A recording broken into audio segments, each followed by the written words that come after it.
আল্লাহ তাআলা চাইলেন যে এই প্রিয় বান্দা যারা নাকি আল্লাহর জন্য এমন ভাবে নিজেদের নজরানা পেশ করেছেন, নিজেদের জীবনের একটা মায়া মোহাব্বতকে জলাঞ্জলি দিয়েছেন, নিজের সন্তানের মোহাব্বত জলাঞ্জলি দিয়েছেন, স্ত্রীর মোহাব্বত জলাঞ্জলি দিয়েছেন, এমনকি পরবর্তীতে সন্তানকে জবাই করে হলেও আল্লাহর সন্তুষ্টি থেকে তিনি অগ্রাধিকার দিয়েছেন। এই জন্য আল্লাহ তাই চাইলেন যে এই জিনিসটা স্মৃতিচারণটা উম্মতে মুহাম্মদের মাধ্যমে হোক। এই জন্য আল্লাহ তাআলা হজকে ফরজ করেছেন, কুরবানিকে ওয়াজিব করেছেন। ভাইরা আমার, আমাদের আবেদন থাকবে যে ইব্রাহিম আলাইহিস সালাতু ওয়াস সালামের এই সমস্ত কাজগুলিকে পছন্দ করে যখন আল্লাহ তাআলা সেই হজের ফরজিয়ত দান করলেন, উমরা এবং কুরবানির বিষয়গুলিকে আল্লাহ তাআলা শরীয়তের বিধান করে দিলেন, এটা নিজেদের টাকা পয়সা, আমরা তো ইব্রাহিম আলাইহিস সালামের মতো এত বড় পরীক্ষা তো আর আমাদের জন্য আসে নাই যে স্ত্রী সন্তানকে বনবাস দিয়ে আসো, নিজের সন্তানকে জবাই করো। বরং আমাদের জন্য পরীক্ষাটা অনেক আসান, যে সহায় সম্পত্তি আছে আল্লাহর জন্য হজটা করো। ওয়ালিল্লাহি আলান নাসি হজ্জুল বাইতি মান ইসতাতা ইলাইহি সাবিলা। ইব্রাহিম আলাইহিস সালাতু ওয়াস সালামের ওই সমস্ত কাজগুলির স্মৃতিচারণ হিসেবে নবীজি আমাদের জন্য হজের সিস্টেম দেখাই দিয়েছেন যে এই হজগুলি আদায় করো। সারা দুনিয়া থেকে মানুষ ছুটতেছে, আমরা এখন অনেক সময় হিসাব কিতাব করি যে আমার ব্যবসা বাণিজ্যের অবস্থাটা কি, আমি তো আরো 10 বছর 20 বছর বাঁচবো, আচ্ছা করবো না, এই যে টাকা দিয়ে হজ করবো এই টাকাটা দিয়ে আরো কিছু পয়সা জমা এলো। কি বলেন, হায়াতের কোনো নিশ্চয়তা আছে? কেউ এই কথা নিশ্চিত বলতে পারবেন যে সামনের বছর বাঁচবেন? কেউ এই কথা বলতে পারবে না। এই জন্য যাদের সামর্থ্য আছে নিজের উপর হজটা ফরজ, এই হজটাকে অবশ্যই সম্পাদন করবেন। আল্লাহ নবী সাল্লাল্লাহু আলাইহি ওয়াসাল্লাম বলেন, যে ব্যক্তির হজ ফরজ কিন্তু হজ করলো না, সেজন্য ইহুদি হয়ে মরক আর নাসারা হয়ে মরক, এতে আমার কিছু আসে যায় না। চিন্তা করেন, এখন হজটা ফরজ হয়েছে, আপনার মধ্যে দ্বীনি চেতনা আছে, আপনি নামাজি দিনদার, আপনি হজটা ফরজ করতে পারলেন না, তখন আপনার জন্য ওয়াজিব ওসিয়ত করে যাওয়া যে আমি তো হজটা করতে পারছি না, কাউরে দিয়ে সেরা আমার হজটা আদায় করায়। তখন 5 লাখ 6 লাখ টাকা খরচ করে অন্যের দিয়ে আপনার হজটা ফরজ করলো, হজটা করলে পরে ফরজিয়তটা আদায় হলো, কিন্তু আপনি তো আল্লাহর ঘরটা দেখার সৌভাগ্য হলো না। এই জন্য এই যে অনুরোধ থাকবে, যাদের উপর মনে করেন যাদের নগদ টাকা পয়সা অতিরিক্ত রয়েছে, যাদের জন্য বাইতুল্লাহতে সফর করার মতো সামর্থ্য আছে, যাদের অতিরিক্ত এই পরিমাণ টাকা পয়সা বা স্বর্ণ রূপা বা ব্যবসা বাণিজ্যের মধ্যে এই পরিমাণ টাকা পয়সা লাগানো আছে, তাদের জন্য ফরজ যে আল্লাহর ঘরের জিয়ারতটা করা। এক্ষেত্রে অনেকের একটা ভুল ধারণা থাকে, বিশেষ করে যারা উমরার ব্যবসা করে তাদের অনেক একটা ভুল মেসেজ দেয় যে আরে হজ করতে এখন অনেক টাকা লাগে, 5-7 লাখ টাকা লেগে যায়, তো এখন উমরাটা করে ফেলেন, 1-1.5 লাখ টাকায় 2 লাখ টাকায় উমরা হয়ে যাবে। আর যে টাকা দিয়ে হজ করবেন এই টাকা দিয়ে স্বামী স্ত্রী দুজনে মিলে উমরা করে নিতে পারবেন। কি বলেন, উমরার কথা কি শরীয়তে ফরজ ওয়াজিবের কথা কিছু আছে? আল্লাহ তাআলা তো ফরজ করেছেন হজের, বুনিয়াল ইসলাম আলা 50, 5টা ভিত্তির উপর ইসলাম দণ্ডায়মান। ইসলামের খুঁটি হচ্ছে 5টার মধ্যে এক অন্যতম হজ। আল্লাহ নবী সাল্লাল্লাহু আলাইহি ওয়াসাল্লাম বলেন, আল্লাহ নবীকে জিজ্ঞাসা করা হলো সবচেয়ে বড় আমল কি, মুসলমানদের জন্য সবচেয়ে বড় জিনিসটা কি? বলে যে ঈমান, এরপরে কি জিহাদ, এরপরে হচ্ছে হজ। অর্থাৎ নামাজের চাইতে, যাকাতের চাইতে, রোজার চাইতে, সবকিছুর চাইতে বেশি শ্রেষ্ঠতম আমল হচ্ছে কি? ফেরেশতাদের মাধ্যমে আল্লাহ তাআলা কাবা শরীফ নির্মাণ করালেন। হযরতে আদম আলাইহিস সালাতু ওয়াস সালাম পরবর্তীতে কাবা শরীফকে আবার পুনর্বার নির্মাণ করেন। হযরতে নূহ আলাইহিস সালাতু ওয়াস সালামের সময়কালে মহাপ্লাবন যখন হয়েছিল, সারা পৃথিবী ব্যাপী যে ঝড় তুফান হয়েছিল, সারা পৃথিবী ব্যাপী যে জলোচ্ছ্বাস হয়েছিল, বন্যা হয়েছিল, সেই বন্যার সময় কাবা ঘর ধ্বংসপ্রাপ্ত হয়ে যায়। শুধু নিচের দিকে মাটির নিচে যে ভিতগুলি ছিল সেই ভিতগুলি শুধু অবশিষ্ট ছিল, আর এমনি উপরের অংশটা ধ্বংস হয়ে যায়। আল্লাহ তাআলা পরিকল্পনা করলেন হযরতে ইব্রাহিম আলাইহিস সালাতু ওয়াস সালামের মাধ্যমে এই কাবা ঘরকে পুনর্বার নির্মাণ করবেন। এবং এর মাধ্যমে ওই অঞ্চলটাকে আবার আবাদ করবেন। কিন্তু সেটা আল্লাহ তাআলা ইব্রাহিম আলাইহিস সালাতু ওয়াস সালামকে সরাসরি বলে দেন নাই যে তোমার মাধ্যমে আমি এটাকে আবাদ করব, বরং আল্লাহ তাআলা চাইলেন যে এখানে এই অঞ্চলটাকে আমি আবাদ করব এবং এর মাধ্যমে ইব্রাহিমের জন্য যাতে বড় একটা পরীক্ষা হয়ে যায়। চিন্তা করে দেখেন, সেই পরিকল্পনাটা হযরত ইব্রাহিম আলাইহিস সালাম বর্তমান সময়কালের চাইতে প্রায় 3.5 থেকে 4,000 বছর আগে। কত বছর আগে? 4,000 বছর আগে। আর আল্লাহ তাআলা এর চাইতে আরো দূরদর্শী চিন্তা পরিকল্পনাটা হচ্ছে যে এই জায়গার মধ্যে শেষ নবীর আগমনটা ঘটাবেন। সকলে বলি সুবহানাল্লাহ। শেষ নবীর আগমন ঘটবে। তাহলে শেষ নবীর আগমন ঘটলে তার মানে ইব্রাহিম আলাইহিস সালাতু ওয়াস সালামের পরে প্রায় 2,500 বছর পরে নবীজির আগমন। তো শেষ নবীর আগমনটা ঘটবে ইব্রাহিম আলাইহিস সালাতু ওয়াস সালামের আরো কত বছর পরে? 2,500 বছর পরে।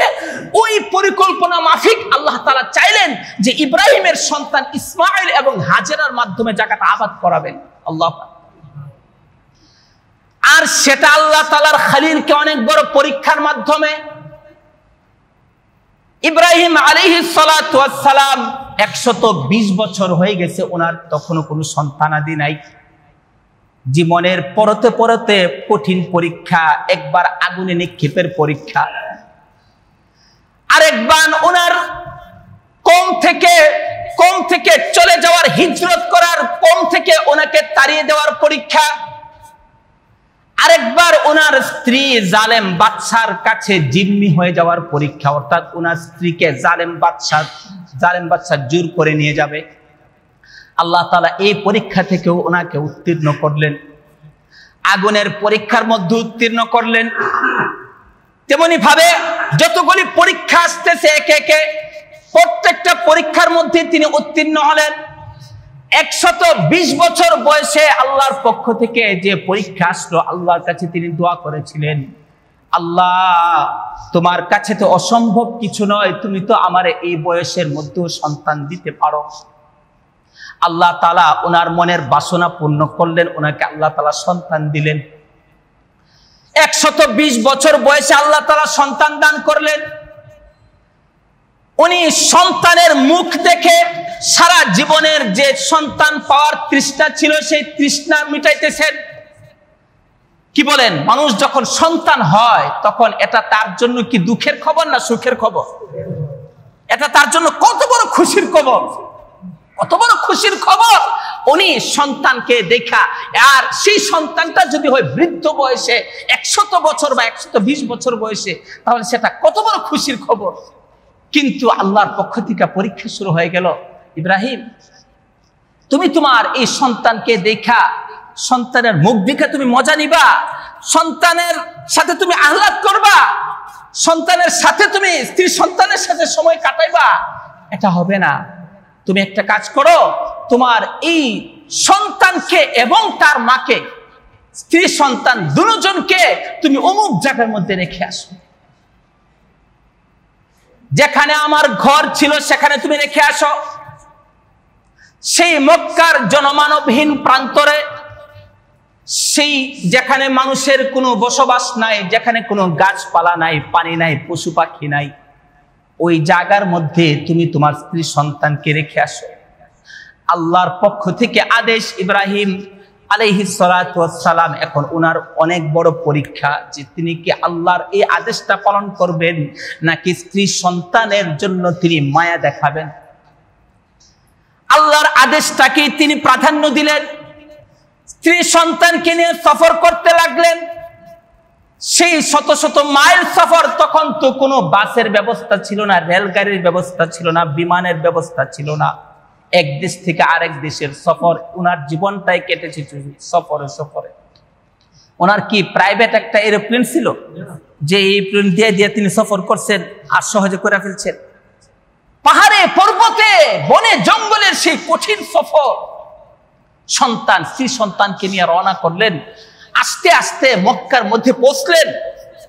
কাবা শরীফের কাছাকাছি জায়গার মধ্যে সাফা পর্বতের মধ্যে নিয়ে স্ত্রী সন্তানকে রেখে সাথে কিছু শুকনা খাবার আর একটা মস্কের মধ্যে কিছু পানি দিয়া উনি চলে আসতে লাগলেন। হযরত হাজেরা আলাইহিস সালাম চিৎকার করে ডাক দিলেন, কি ব্যাপার, কোথায় যাচ্ছেন আমাদেরকে রেখে? কিছু বলেন না, চিৎকার দিয়ে উঠলেন, আরে আমরা কি অপরাধ করেছি? আমাদের কি অপরাধ যে আমাদেরকে এমন একটা মরুভূমির মধ্যে রেখে যাচ্ছেন, যেখানে কোনো গাছপালা নাই, যেখানে পানি টানি নাই, কোনো মানুষ নাই, এমনকি কোনো পশু পাখি নাই। এই অবস্থার মধ্যে আমাদেরকে কেন রেখে যাচ্ছেন?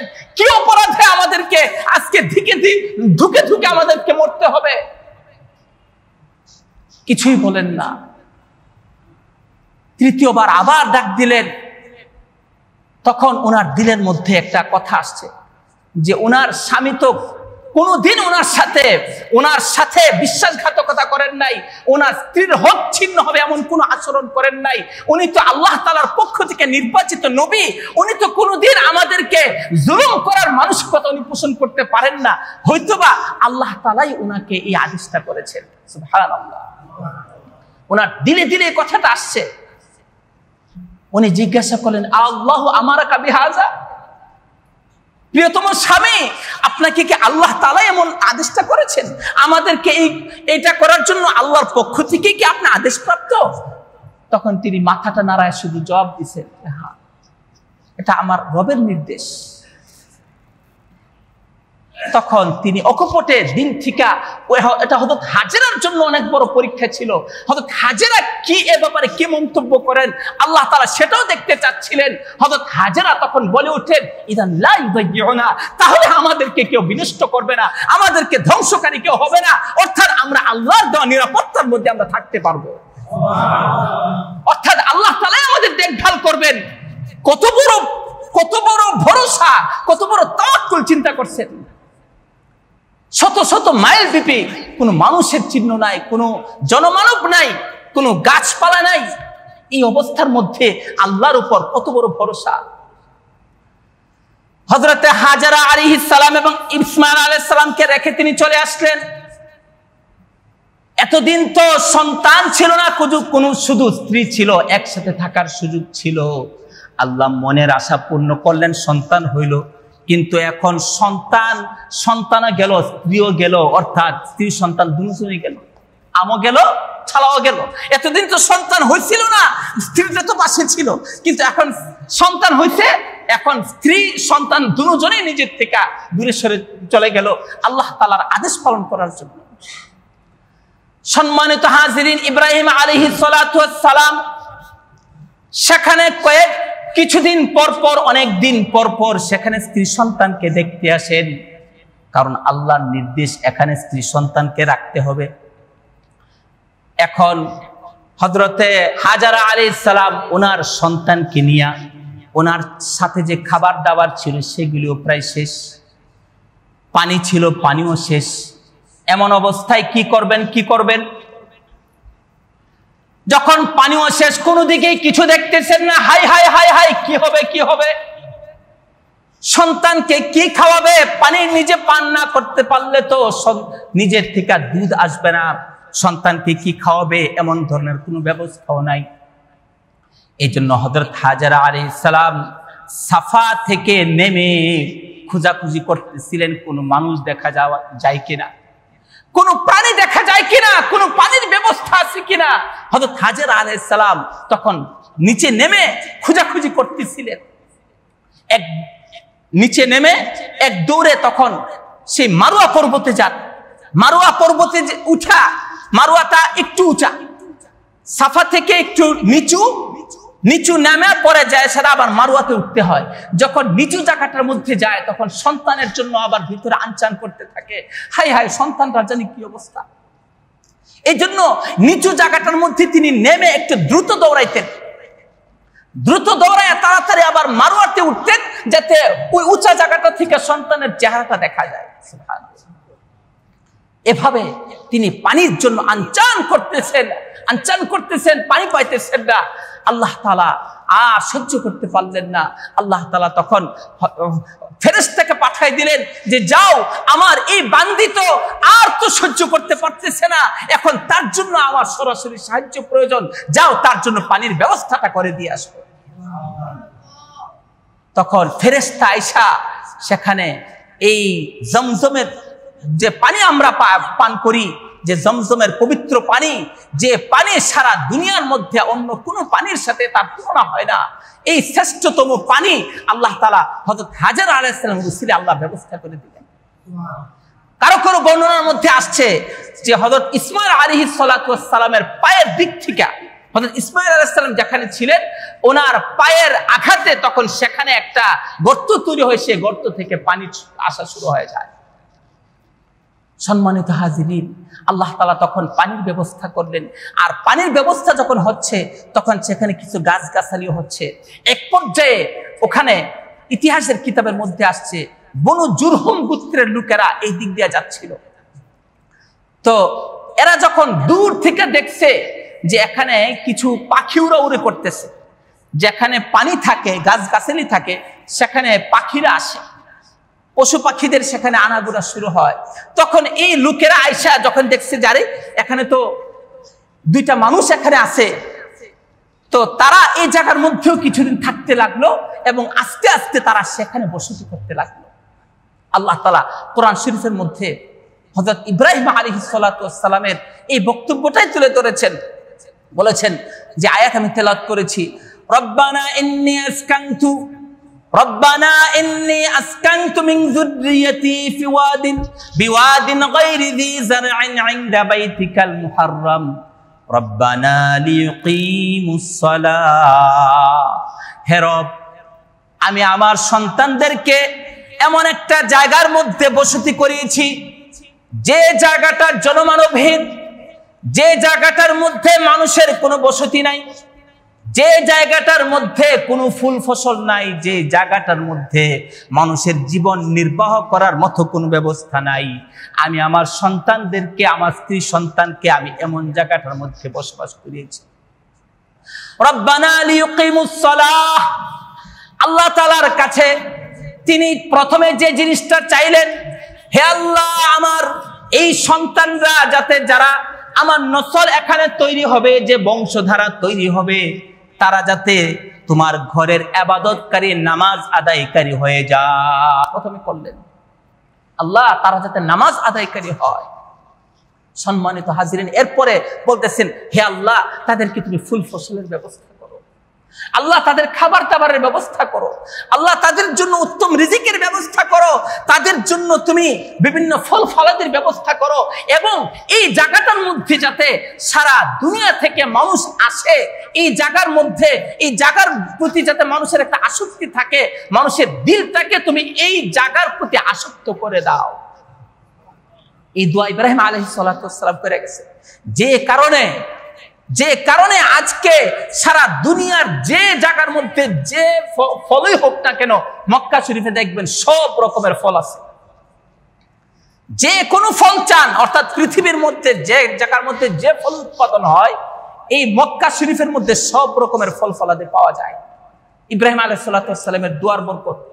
আর 2 নাম্বার, যারা মক্কাতে গেছেন বা যারা যাচ্ছেন, তাদের মধ্যে একটা আকর্ষণ তৈরি হয়, কাবা ঘরের প্রতি একটা জাদুর মতো আকর্ষণ তৈরি হয়।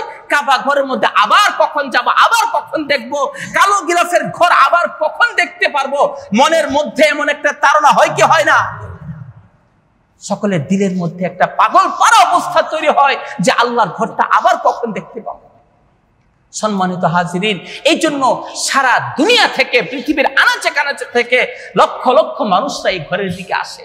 হজের সিজন মধ্যে তো আসি, এবং এছাড়াও উমরা করার জন্য সারা পৃথিবী থেকে মানুষরা ঘরের দিকে আসে। আল্লাহ তাআলা হযরত ইব্রাহিম আলাইহিস সালাতু ওয়াস সালামের ওই সমস্ত কাজগুলিকে এত ভালোবেসেছেন, এত পছন্দ করেছেন। হযরত হাজারা আলাইহিস সালাতু ওয়াস সালাম যে সন্তানের জন্য পানির জন্য দৌড়াদৌড়ি করেছেন, আল্লাহ তাআলা উম্মতে মুহাম্মদীর জন্য সেই কাজটাকে তাদের হজের একটা অংশ করে দিয়েছেন, বলি সুবহানাল্লাহ। আমার বান্দারা, তোমরা আমার সেই প্রিয় বান্দি যে কাজটা করেছিল তার সন্তানের পানির জন্য, এই কাজটা তোমরা করতে হবে। এই কাজটা না করলে তোমাদের হজ পূর্ণ হবে না। চিন্তা করছেন, উমরা করতে যান বা হজ করতে যান, সাফা মারওয়ার মধ্যে সাই করতে হয় কি হয় না? 7 বার দৌড়াতে হয়, প্রায় 50 মিনিট থেকে 1 ঘন্টা সময় লাগে এই সাফা মারওয়ার মধ্যে দৌড়াদৌড়ি করতে। সেখানে দেখবেন যে নারী হোক পুরুষ হোক, ছোট হোক বড় হোক, বৃদ্ধ হোক শিশু হোক, সবাই দৌড়াইতেছে, সবাই দৌড়াইতেছে। আরে দৌড়ো কেন? বলে যে আজকে এটাই হচ্ছে ইবাদত। সুবহানাল্লাহ, এই দৌড়ানোটাই হচ্ছে সবচেয়ে বড় ইবাদত। ইব্রাহিম আলাইহিস সালাতু ওয়াস সালাম ওনার সন্তানকে নিয়ে ঘর তৈরি করলেন। সামনে ইনশাআল্লাহ আলোচনা আসতেছে। সন্তান যখন আস্তে আস্তে বড় হলো, যখন হাঁটা চলার বয়সের মধ্যে পদার্পিত হলো, কিশোর বয়সে পদার্পিত হলো, ইব্রাহিম আলাইহিস সালাতু ওয়াস সালামের জন্য আরেকটা বড় রকমের পরীক্ষা শুরু হয়ে গেল। ইব্রাহিম, তুমি তোমার সন্তান হয়েছে, সন্তানকে নিয়ে তুমি এখানে বসতি করাইছো, পরীক্ষায় পাশ করছো, ঠিক আছে, কিন্তু এখন তোমার জন্য আরেকটা বড় রকমের পরীক্ষা। তুমি আমার চাওয়া, আমারকে সন্তুষ্ট করার জন্য তোমার সন্তানটাকে তোমার নিজ হাতে জবাই করতে হবে। চিন্তা করছেন কত বড় পরীক্ষা? তোমার নিজ হাতে জবাই করতে হবে সন্তানটাকে। এই পরীক্ষায় তোমাকে উত্তীর্ণ হওয়া লাগবে। এবং তিনি ঠিকই সন্তানকে জবাই করার জন্য নিয়ে গেলেন মিনার প্রান্তরে। সম্মানিত হাজিরিন, এই জন্য আল্লাহ তাআলা ইব্রাহিম আলাইহিস সালাতু ওয়াস সালামের এই কাজগুলি এত ভালো লেগেছে, হাজার হাজার বছর পর্যন্ত যারা ইব্রাহিম আলাইহিস সালাতু ওয়াস সালামের অনুসরণ করবে, অনুসারী হবে, তাদের জন্য সেই কাজগুলি আল্লাহ তাআলা ওয়াজিব করে দিয়েছে। এই কাজটা করতে হবে। আমরা রমজান মাসের রোজা রাখার পরে একটা ঈদ করি, হ্যাঁ, ঈদুল ফিতরের ঈদ। আর হজের পরে আরেকটা ঈদ আছে, যেটাকে বলা হয় কি বলে, কুরবানির ঈদ। সেই হ্যাঁ, ঈদুল আযহা, কুরবানির ঈদ। সেই ঈদ হচ্ছে হযরত ইব্রাহিম আলাইহিস সালাতু ওয়াস সালাম যে আল্লাহর সন্তুষ্টির জন্য ওনার সন্তানকে জবাই করেছিলেন, সেই জিনিসটার স্মৃতিচারণ হিসেবে। এবং এটা একটা শুকরিয়া আদায় যে উমরা করতে পারছো, হজ করতে পারছো, আল্লাহর ঘরের সফরকারী হইতে পারছো, এই জন্য তোমরা হাজিদের জন্য এটা হচ্ছে দমে শুকর, অর্থাৎ শুকরিয়া আদায় করার জন্য এই কুরবানিটা করতে হয়। সম্মানিত হাজিরিন, আল্লাহ তাআলা চাইলেন যে এই প্রিয় বান্দা যারা নাকি আল্লাহর জন্য এমন ভাবে নিজেদের নজরানা পেশ করেছেন, নিজেদের জীবনের একটা মায়া মোহাব্বতকে জলাঞ্জলি দিয়েছেন, নিজের সন্তানের মোহাব্বত জলাঞ্জলি দিয়েছেন, স্ত্রীর মোহাব্বত জলাঞ্জলি দিয়েছেন, এমনকি পরবর্তীতে সন্তানকে জবাই করে হলেও আল্লাহর সন্তুষ্টি থেকে তিনি অগ্রাধিকার দিয়েছেন। এই জন্য আল্লাহ তাই চাইলেন যে এই জিনিসটা স্মৃতিচারণটা উম্মতে মুহাম্মদের মাধ্যমে হোক। এই জন্য আল্লাহ তাআলা হজকে ফরজ করেছেন, কুরবানিকে ওয়াজিব করেছেন। ভাইরা আমার, আমাদের আবেদন থাকবে যে ইব্রাহিম আলাইহিস সালাতু ওয়াস সালামের এই সমস্ত কাজগুলিকে পছন্দ করে যখন আল্লাহ তাআলা সেই হজের ফরজিয়ত দান করলেন, উমরা এবং কুরবানির বিষয়গুলিকে আল্লাহ তাআলা শরীয়তের বিধান করে দিলেন, এটা নিজেদের টাকা পয়সা, আমরা তো ইব্রাহিম আলাইহিস সালামের মতো এত বড় পরীক্ষা তো আর আমাদের জন্য আসে নাই যে স্ত্রী সন্তানকে বনবাস দিয়ে আসো, নিজের সন্তানকে জবাই করো। বরং আমাদের জন্য পরীক্ষাটা অনেক আসান, যে সহায় সম্পত্তি আছে, আল্লাহর জন্য হজটা করো। ওয়ালিল্লাহি আলান নাসি হজ্জুল বাইতি মান ইসতাতা ইলাইহি সাবিলা। ইব্রাহিম আলাইহিস সালাতু ওয়াস সালামের ওই সমস্ত কাজগুলির স্মৃতিচারণ হিসেবে নবীজি আমাদের জন্য হজের সিস্টেম দেখাই দিয়েছেন যে এই হজগুলি আদায় করো। সারা দুনিয়া থেকে মানুষ ছুটতেছে। আমরা এখন অনেক সময় হিসাব কিতাব করি যে আমার ব্যবসা বাণিজ্যের অবস্থাটা কি, আমি তো আরো 10 বছর 20 বছর বাঁচবো, আচ্ছা করবো না, এই যে টাকা দিয়ে হজ করবো, এই টাকাটা দিয়ে আরো কিছু পয়সা জমা এলো। কি বলেন, হায়াতের কোনো নিশ্চয়তা আছে? কেউ এই কথা নিশ্চিত বলতে পারবেন যে সামনের বছর বাঁচবেন? কেউ এই কথা বলতে পারবে না। এই জন্য যাদের সামর্থ্য আছে, নিজের উপর হজটা ফরজ, এই হজটাকে অবশ্যই অবশ্যই সম্পাদন করবেন। আল্লাহ নবী সাল্লাল্লাহু আলাইহি ওয়াসাল্লাম বলেন, যে ব্যক্তির হজ ফরজ কিন্তু হজ করলো না, সেজন্য ইহুদি হয়ে মরক আর নাসারা হয়ে মরক, এতে আমার কিছু আসে যায় না। চিন্তা করেন, এখন হজটা ফরজ হয়েছে, আপনার মধ্যে দ্বীনি চেতনা আছে, আপনি নামাজি দিনদার, আপনি হজটা ফরজ করতে পারলেন না, তখন আপনার জন্য ওয়াজিব ওসিয়ত করে যাওয়া যে আমি তো হজটা করতে পারছি না, কাউরে দিয়ে সেরা আমার হজটা আদায় করায়। তখন 5 লাখ 6 লাখ টাকা খরচ করে অন্যের দিয়ে আপনার হজটা ফরজ করলো, হজটা করলে পরে ফরজিয়তটা আদায় হলো, কিন্তু আপনি তো আল্লাহর ঘরটা দেখার সৌভাগ্য হলো না। এই জন্য এই যে অনুরোধ থাকবে, যাদের উপর মনে করেন যাদের নগদ টাকা পয়সা অতিরিক্ত রয়েছে, যাদের জন্য বাইতুল্লাহতে সফর করার মতো সামর্থ্য আছে, যাদের অতিরিক্ত এই পরিমাণ টাকা পয়সা বা স্বর্ণ রূপা বা ব্যবসা বাণিজ্যের মধ্যে এই পরিমাণ টাকা পয়সা লাগানো আছে, তাদের জন্য ফরজ যে আল্লাহর ঘরের জিয়ারতটা করা। এক্ষেত্রে অনেকের একটা ভুল ধারণা থাকে, বিশেষ করে যারা উমরার ব্যবসা করে তাদের অনেক একটা ভুল মেসেজ দেয় যে আরে হজ করতে এখন অনেক টাকা লাগে, 5-7 লাখ টাকা লাগে যায়, তো এখন উমরাটা করে ফেলেন, 1-1.5 লাখ টাকায় 2 লাখ টাকায় উমরা হয়ে যাবে। আর যে টাকা দিয়ে হজ করবেন, এই টাকা দিয়ে স্বামী স্ত্রী দুজনে মিলে উমরা করে নিতে পারবেন। কি বলেন, উমরার কথা কি শরীয়তে ফরজ ওয়াজিবের কথা কিছু আছে? আল্লাহ তাআলা তো ফরজ করেছেন হজের, বুনিয়াল ইসলাম আলা 5টা ভিত্তির উপর ইসলাম দণ্ডায়মান। ইসলামের খুঁটি হচ্ছে 5টার মধ্যে এক অন্যতম হজ। আল্লাহ নবী সাল্লাল্লাহু আলাইহি ওয়াসাল্লাম বলেন, আল্লাহ নবীকে জিজ্ঞাসা করা হলো সবচেয়ে বড় আমল কি, মুসলমানদের জন্য সবচেয়ে বড় জিনিসটা কি? বলে যে ঈমান, এরপরে কি জিহাদ, এরপরে কি? এরপরে হচ্ছে হজ। অর্থাৎ নামাজের চাইতে, যাকাতের চাইতে, রোজার চাইতে, সবকিছুর চাইতে বেশি শ্রেষ্ঠতম আমল হচ্ছে কি? হজ। কারণ হজের মধ্যে নিজের শারীরিক মেহনতও যায়, আর হচ্ছে নিজের সহায় সম্পত্তি, অর্থাৎ শারীরিক ইবাদত এবং আর্থিক ইবাদত দুটোটা মিলায় হজ। এবং সেখানে নিজের জমানো টাকা পয়সা, টাকা পয়সা হচ্ছে মানুষের প্রিয় জিনিস, এই প্রিয় জিনিসটাকে জলাঞ্জলি দিতে হয়। এখন এই ফরজিয়তটাকে আপনি নিজে চিন্তা ফিকির করে অন্যরকম দিয়েছেরা, আপনার স্ত্রীর উপর যদি হজ ফরজ থাকে তাহলে সে স্ত্রীকে নিয়ে করবেন। আর যদি স্ত্রীর উপর হজ ফরজ না হয়ে থাকে, তাহলে আপনি যদি এই কথা মনে করেন যে না দুজনে মিলে উমরা করে ফেলবো, তাহলে কিন্তু আপনার ফরজ আদায় হলো না। এই জন্য যারা এই জিনিসগুলি বুঝায় তাদেরকেও বলবো যে এই বিষয়গুলি আপনারা সতর্কতার সাথে শরীয়তকে সামনে রেখে আল্লাহকে ভয় করে এই দাওয়াতটা দিবেন যে কাকে উমরার জন্য বলবেন। কারণ উমরার বিষয়টা হচ্ছে সেটা সুন্নত, উমরা হচ্ছে সুন্নত। এটা কেউ যদি অতিরিক্ত হিসেবে করতে চায় করবে, যদি তার স্ত্রীকে নিয়ে করতে চায় করবে, কিন্তু যাদের উপর হজ ফরজ, সে যদি 1 বার 2 বার 5 বার 10 বার উমরা করে, তার ফরজ আদায় হবে।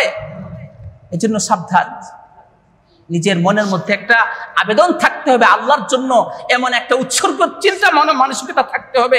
ইব্রাহিম আলাইহিস সালাতু ওয়াস সালাম কি করে গেছেন আল্লাহর জন্য, এই শিক্ষাটা দিলের মধ্যে ধারণ করে, এবং নবীজি যে আমাদের জন্য ফরজ করে দিয়েছেন, এই বিষয়গুলিকে সামনে রেখে আমরা যাতে এটার আমলটা নিজেরা সতর্কতার সাথে করতে পারি, আল্লাহ তাআলা আমাদেরকে তৌফিক দান করেন। সকলে বলে আমিন।